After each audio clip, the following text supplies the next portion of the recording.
अस्सलामुअलैकुम वरहमतुल्लाहि वबरकातुहू। स्टूडेंट्स, आज के वीडियो में हम लोग 7th क्लास के सेकेंड लेसन के ग्रामर के बारे में देखेंगे। सेकेंड लेसन में जो ग्रामर दिया गया है वो होल ग्रामर में आप लोग को आज समझाऊंगी।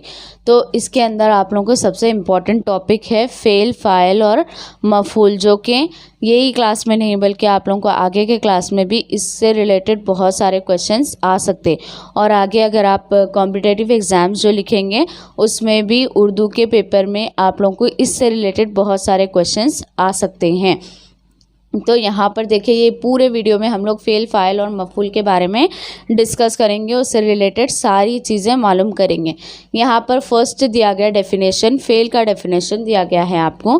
फेल वो कलमा है जिससे किसी काम का करना या होना साबित हो, यानी कि फेल वो हैं जिससे क्या है, किसी काम का करना या होना साबित होना, तो वो फेल कहलाता है। तो फेल किसे बोलेंगे? आसान अल्फाज में फेल का मतलब है काम। कौन सा भी काम रहने दो, उसको क्या बोलेंगे? फेल बोलेंगे। अब जैसे मसलन फॉर एग्जांपल आप लोगों को समझ में आएगा, एग्जांपल दिए तो एहसान लिख रहा है, मोर नाच रहा है, राशिद लिखता है। जो यहाँ पर अंडरलाइन वर्ड है ये क्या है? काम है। लिखना क्या है? काम है, तो वो फेल कहलाएगा। एहसान क्या कर रहा है? लिख रहा है। एहसान का काम क्या है? वो लिख रहा है, तो लिख रहा है क्या है? इसके अंदर फेल रहेगा, ये अंडरलाइन फेल। यहाँ पर मोर नाच रहा है, नाचना भी क्या है? काम ही है, तो मोर क्या कर रहा, बोल रहे नाच रहा है, तो इसके अंदर फेल रहेगा, नाच रहा है। राशिद लिखता है, लिखना भी क्या है? एक काम है, तो राशिद क्या कर रहा है? राशिद का काम क्या हो रहा है? यहाँ पर लिखता है, राशिद लिखता है, तो ये भी काम है।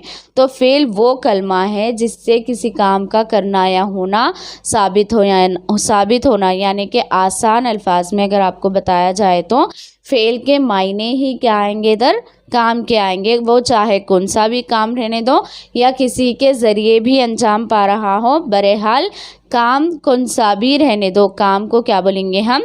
फेल बोलेंगे। अब नेक्स्ट है आप लोगों को फाइल। फाइल का डेफिनेशन देखिए। फाइल वो इस्म है जिसके ज़रिए काम अंजाम पाता है। तो फाइल क्या है बोल रहे हैं? वो इस्म है। इस्म किसको बोलेंगे हम लोग? इस्म नाम को बोलेंगे, किसी का भी नाम रहने दो। फाइल वो इस्म है जिसके ज़रिए काम अंजाम पाता है, यानी कि आसान अल्फाज में देखेंगे तो यानी काम करने वाले को फाइल कहते हैं। काम को सा भी रहने दो, उसको काम करने वाला, वो काम को अंजाम देने वाला कौन रहेगा? फाइल रहेगा। और फाइल में हमेशा क्या आएगा? इस्म आएगा, हमेशा याद रखिए। फाइल वो इस्म है जिसके ज़रिए काम अंजाम पाता है, यानी काम करने वाले को फाइल कहते हैं। अब जैसे मसलन यहाँ पर एग्जांपल्स देख लीजिए आप। तकी ने ख़त लिखा, अरशद किताब पढ़ेगा, लड़के तैर रहे हैं। तो यहाँ पर क्या है? तकी क्या है? इस्म है, और तकी क्या करा बोल रहे? ख़त लिखा बोल रहे।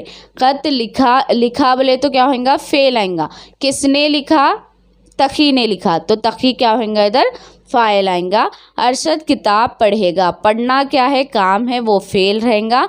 और कौन पढ़ रहा है? अरशद पढ़ रहा है, तो अरशद क्या रहेगा? इसके अंदर फाइल रहेगा। और लड़के तैर रहे हैं, तैरना क्या है? स्विमिंग काम ही है। और वो क्या, कौन तैर रहे हैं? लड़के तैर रहे हैं। लड़के क्या है? इस्म है। तो आप लोग अच्छे से समझ जाइए कि फेल वो कलमा है जिससे किसी काम का करना या होना साबित होना, वो फेल कहलाता है। और फाइल वो इस्म है जिसके ज़रिए काम अंजाम पाता है, यानी काम करने वाले को क्या बोलेंगे हम? फाइल बोलेंगे। और जो काम है उसको हम बोलेंगे फेल। अब यहाँ पर हम लोग फेल, फाइल का डेफिनेशन देख चुके हैं। और थर्ड वाला पॉइंट जो है मफूल है, यहाँ पर मफूल का डेफिनेशन देखेंगे। यहाँ पर देखिए आप लोग, वो इस्म जिस पर फाइल के फेल का असर हो मफूल कहलाता है। तो यहाँ पर इसके सेंटेंस में इसके अंदर बता रहा कि वो इस्म, वो नाम जिस पर क्या है? फाइल के फेल का असर, फाइल के फ़ेल का असर होना वो मफ़ूल कहलाता है। या ये आप लोग थोड़ा मुश्किल रहता समझने में इसका डेफिनेशन, लेकिन अगर इसका एग्जाम्पल देखेंगे तो आप लोगों को अच्छे से समझ में आ जाता है। यहाँ पर देखिए पहला एग्जाम्पल है आप लोगों को, तकी ने ख़त लिखा। तकी क्या है, इसके अंदर फ़ाइल है और लिखा क्या है, फ़ेल है। तो इसका असर किसके ऊपर हो रहा, ख़त के ऊपर हो रहा। तकी क्या करा बोल रहा, ख़त लिखा बोल रहा। तो फ़ाइल के फ़ेल का असर किसके ऊपर हो रहा, ख़त पे हो रहा। तो ख़त क्या है, इसके अंदर मफ़ूल है। अर्शिया गीत गा रही है। अर्शिया फ़ाइल है और गाना गा रही है फ़ेल है। तो इसका फ़ाइल के फ़ेल का असर किसके ऊपर हो रहा, गीत पर हो रहा। तो ये कहलाएगा आपको मफ़ूल। मौलम सबक पढ़ा रहा है। मौलम फ़ाइल है और पढ़ा रहा है फ़ेल है। फिर ये फ़ाइल के फ़ेल का असर किस पे हो रहा, सबक पे हो रहा। तो ये कहलाएगा आपको मफ़ूल। अब आगे देखिए आप लोग, इस तरह एक जुमला आम तौर पर 3 अज़्ज़ा पर मुश्तमिल होता है। तो क्या है, नॉर्मली एक सेंटेंस क्या है, पूरा सेंटेंस वो 3 चीज़ें रहती है उसके अंदर पूरे सेंटेंस में, वो है फ़ेल, फ़ाइल, मफ़ूल। तो हमेशा याद रखिए मेरे पूरे वीडियो को आप लोग लास्ट तक देखना है, शुरू से लास्ट तक, क्योंकि बीच में भी इंपॉर्टेंट पॉइंट्स निकल सकते हैं, या शुरू में भी निकल सकते हैं या लास्ट में भी निकल सकते हैं। तो कोई भी इंपॉर्टेंट पॉइंट आपसे मिस नहीं होना, इसलिए शुरू से लास्ट तक देखिए।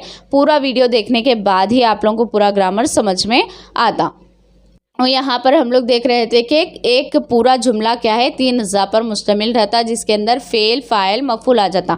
तो हम लोग फ़ेल का भी डेफिनेशन देख चुके, फ़ाइल का भी देख चुके और मफ़ूल का भी देख चुके। यहाँ तक आप लोगों को सब कुछ समझ में आ गया होगा। अगर किसी को ऐसा समझने में नहीं समझ आया तो यहाँ पर ये सेंटेंस देख लेंगे आप, ये जिस तरीके से ड्रॉ करे हुआ है, अगर ये देख लेंगे तो आप लोग को फ़ेल, फ़ाइल, मफ़ूल आसानी से समझ में आ जाएंगे। और एग्ज़ाम में अगर आया तो फ़ेल, फ़ाइल, मफ़ूल को किस तरीके से सेंटेंस में से ढूंढ कर लिखना है वो भी आ जाता है। यहाँ पर एक सेंटेंस दिया आपको, मुकम्मल जुमला दिया, नजमुल सहर सबक पढ़ रही है। ये एक कंप्लीट सेंटेंस है। देखिए एक मुकम्मल जुमला है जिसमें बोल रहे कि नजमुल सहर क्या कर रही है, सबक पढ़ रही है। हमेशा याद रखिए बच्चों, एक पूरे सेंटेंस में, एक पूरे जुमले में क्या है, हमेशा फर्स्ट वाला फ़ाइल रहता और बीच वाला मफ़ूल रहता और लास्ट वाला फ़ेल रहता। अगर आपको एग्ज़ाम में आ गया कि पूरा एक सेंटेंस देने के बाद इसके अंदर फ़ाइल की निशानदेही करो या फ़ाइल को देखो, इसके अंदर फ़ाइल क्या है वो निकालो बोले, तो आप लोग हमेशा याद रखना वो सेंटेंस में शुरू वाला क्या रहेगा, फ़ाइल रहेगा। अगर नहीं मफ़ूल की निशानदेही करो बोले तो वो सेंटेंस के बीच वाला हमेशा मफ़ूल रहेगा, और अगर फ़ेल की निशानदेही करोगे तो हमेशा लास्ट में फ़ेल आएगा। तो यहाँ तक आप लोगों को पूरा समझ में आ गया होगा। अगर फिर भी कुछ समझ नहीं आया तो आप लोग मेरे को कमेंट्स कर सकते हैं। आपके जितने भी डाउट्स हैं मैं उसको क्लियर करूँगी, ठीक है। मेरे सारे वीडियोज़ को आप लोग लाइक करिए, शेयर करिए और मेरे पूरे वीडियोज़ को आखिर तक देखिए। अगर पूरे वीडियोज़ में कुछ समझ नहीं आया तो आप मेरे को कमेंट्स कर सकते हैं, मैं सारे डाउट्स आपके क्लियर करूँगी, ठीक है। शुक्रिया।